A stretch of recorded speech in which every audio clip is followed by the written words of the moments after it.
Alright, so I had a short, and now I'm trying to fire the layout back up, but as you can see, I can slowly twist this. All the engines, except for 507, doesn't seem to think there's legacy. It's plugged in, obviously, it was just working. So you play around with the tracks a little bit. So let's say I hold this here. Let's say move that just a little bit. Doesn't do anything. Sometimes, but if you find the right spot, one of these loops will fix itself. So let's say I'm going to hold this spot right here.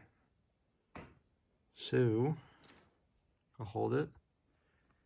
And I probably didn't think this through. I need another hand to do this. But basically, you need to hold it here to get it to work. So here, I'm going to put my knee on it. Some knees on it. See, that fixes 6920 and 516.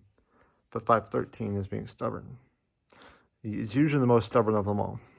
So, and if I just fire it up all the way, so I'm going to twist here. It's on conventional control at this point. So if I go, this is 79, this is 513. So, nothing. Absolutely nothing.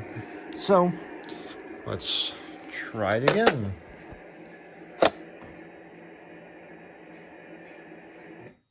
We're going to hold a spot on the inside loop this time. Now, 6920, 513, and 516 are all lit up. I'm kind of tired of this. I can't figure out how to fix it. I've got leads going from the legacy to this piece of track here and this piece of track here. I don't know what else to do. I've played with the antenna. I've played with everything. It's kind of spotty. I'm just kind of frustrated with it. Yeah. Really just, more frustrated than... I've kind of lost enjoyment playing with the trains at this point, when all I'm doing is just struggling to even get them started up every time a short happens, or even the first time around. So if anyone has any ideas, please let me know. But it also doesn't help that this legacy remote is way out of date. But that's because who has a freaking Windows 7 computer anymore to update that thing? So yeah, let me know down below if you have any ideas. Thanks. Let's try to get this running still.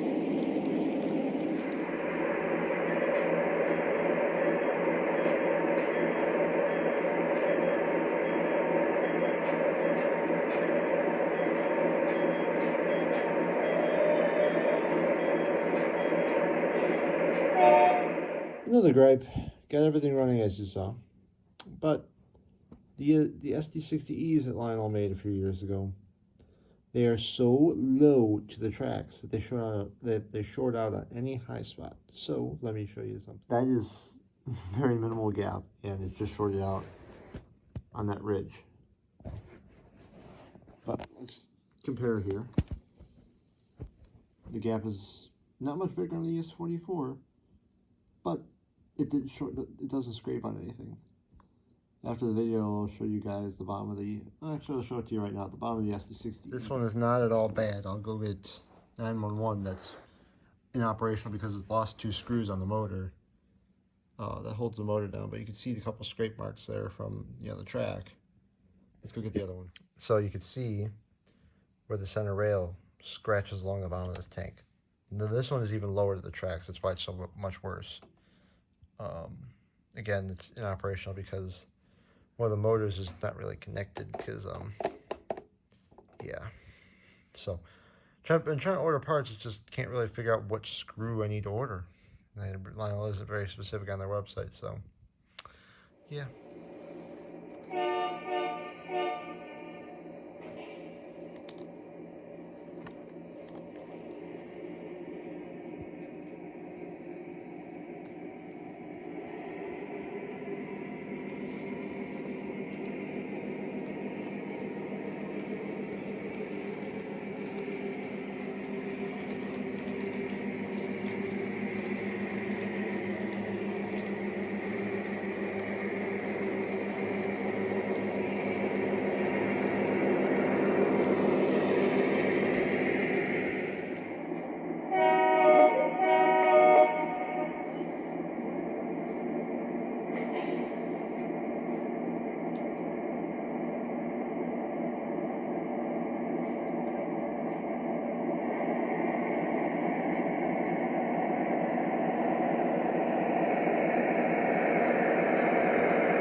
And after the video, short it out again. You can see the black mark there and everything. I'm going to clean that off and hopefully get that back down. But yeah, the SD, that's why I don't run the SD60s too often, is because they're just, well, this one works fine, but they're just too low. So I might try a coat of paint on the bottom of the fuel tank, try to help with that. But I mean, I don't know what could help with that other than just getting the track perfectly level. I mean, this isn't really much of a climb. I can't really get around putting the cord underneath the tracks. So yeah, thanks for watching. Take care. Have a great day.